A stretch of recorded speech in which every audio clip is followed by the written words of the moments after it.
Lakuna teras cukur mempersembahkan.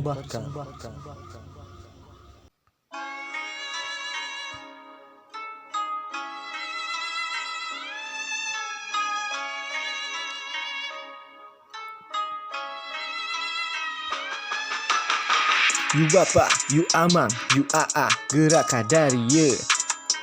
Urang cukuran, ameh medean. Timbul rasana pede, ameh ngalancaran. Kana usaha, oge kana gawe, oge kana sakola, ameh pede. Ente era rek milampah, naon nu kudu dipilampah, naon nu kudu dilakonan, lakonan. Aku urang, hayo kadari ye, urang dicukur, halakuna teras cukur.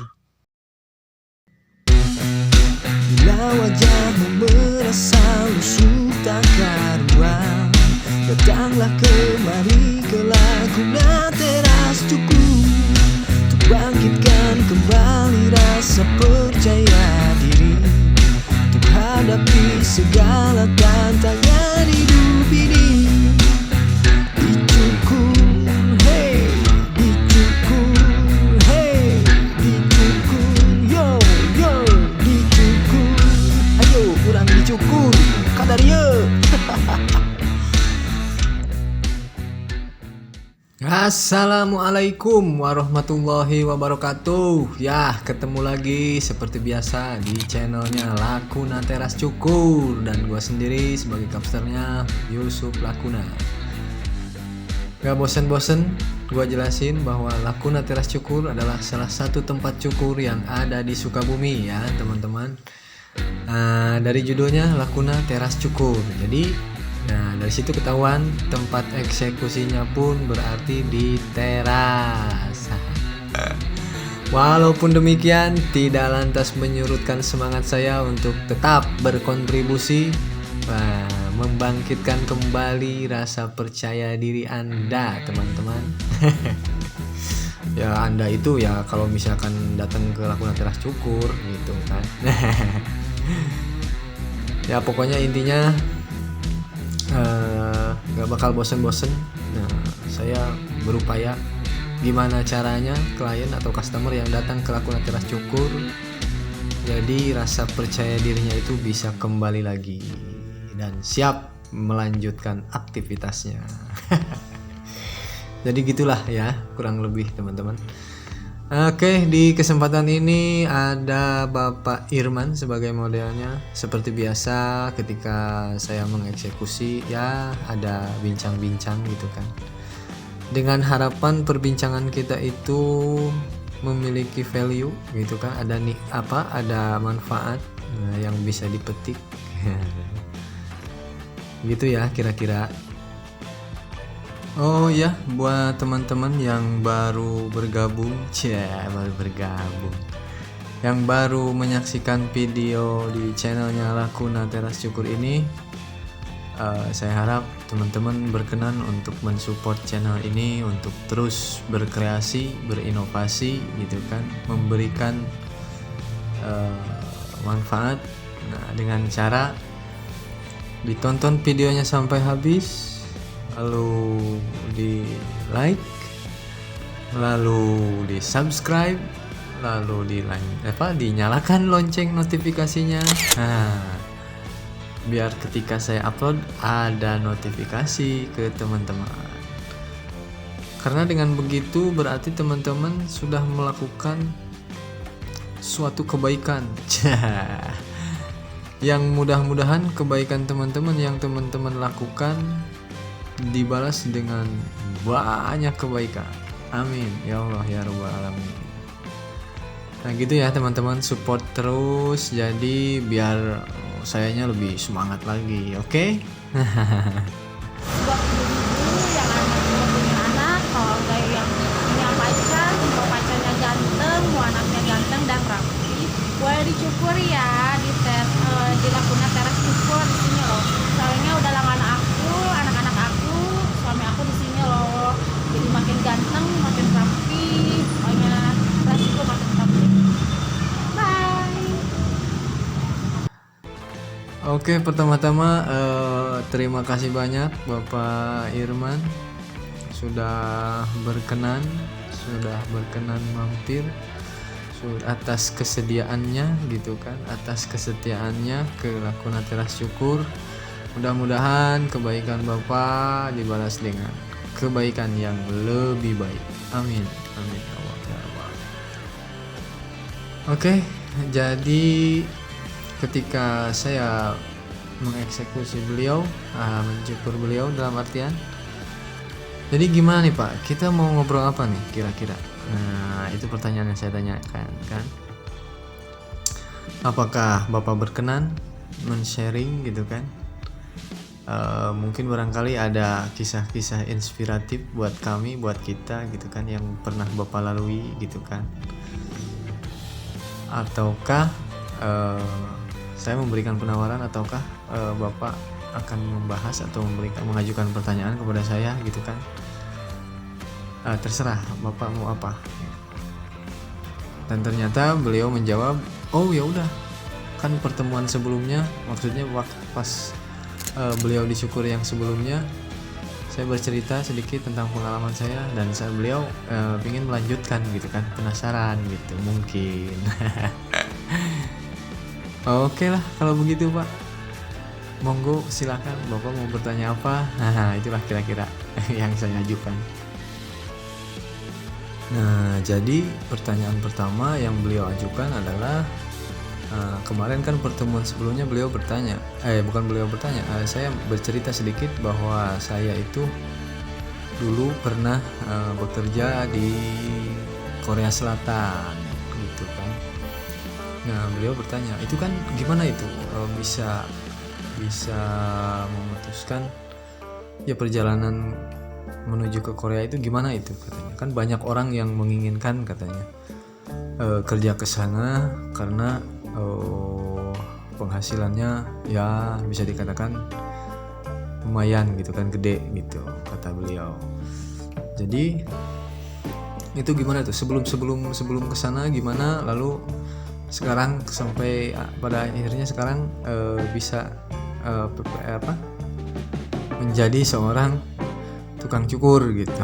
Itu gimana katanya gitu. Nah, saya cerita pas setelah lulus SMA saya kerja ke Jakarta sebagai di perusahaan CV catering.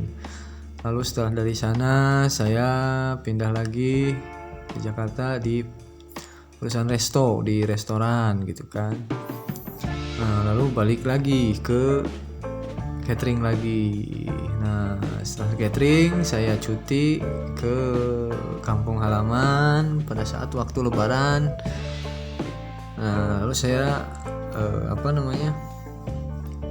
karena melihat pada waktu itu kan kondisi rumah orang tua itu udah mau roboh gitu kan ceritanya. Bukan ceritanya, emang nyatanya begitu kan.